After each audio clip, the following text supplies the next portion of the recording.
छोटीच असते, आम्ही तिला मोठं करून पाहत असतो. चुटकी सरशी सुटली की छोटी, आणि सुटली नाही की मोठी. नाही, समस्या ठरवतच नाही. थॉमस लिप्टन तुम्हाला माहिती असेल, चहाच्या व्यवसायामध्ये उतरले. धंद्यात प्रचंड नुकसान झालं, पण त्यांनी ठरवलं उतरलोय ना, सोडणार नाही. एका मोठ्या जहाजामध्ये त्यांनी सगळे चहाचे बॉक्स त्याचे भरले आणि व्यापाराला दुसऱ्या देशी जायचं म्हणून निघाले. जाता जाता समुद्रात प्रचंड मोठं वादळ झालं, जहाज भरकटलं. आता बुडतं की काय अशी अवस्था निर्माण झाली. त्या जहाजाच्या कॅप्टननी सांगितलं, जहाजाचे जड सगळं आहे, ते जड सामान पटकन उचलून समुद्रात फेकून द्या, नाहीतर आपण बुडलोच. तेवढा एकच मार्ग आहे वाचण्याचा. या थॉमस लिप्टन पुढे प्रश्न पडला. एकतर नवीन चहाचा व्यवसाय टाकलाय, त्यात एकतर धंद्यात आधीच खोटी झालीये, आणि आता हा बाबा म्हणतोय सगळा माल उचलून समुद्रात टाका, म्हणजे मेलोच.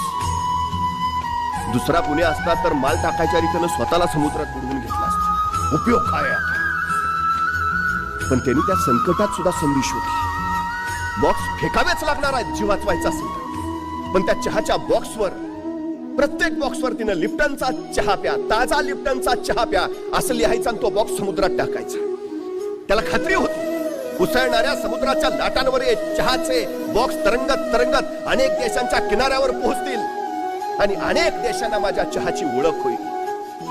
अनेक देशांमध्ये माझा चहा पोहोचेल. हे संकटच मला उद्याची संधी निर्माण करून देईल. आणि ते खरं झालं. वादळ शमलं, त्यांचं जहाज लंडनच्या किनाऱ्यावर लागलं. थॉमस लिप्टन किनाऱ्यावर उतरला, आणि त्यावेळी त्यांनी पाहिलं लंडनच्या त्या किनाऱ्यावरची लोक लिप्टन चहा पित होते. त्यानंतर मात्र लिप्टननं मागं वळून पाहिलं नाही. संकट संधी देतात. आम्ही काय करतो, संकटांना कारण समजतो, सबबी.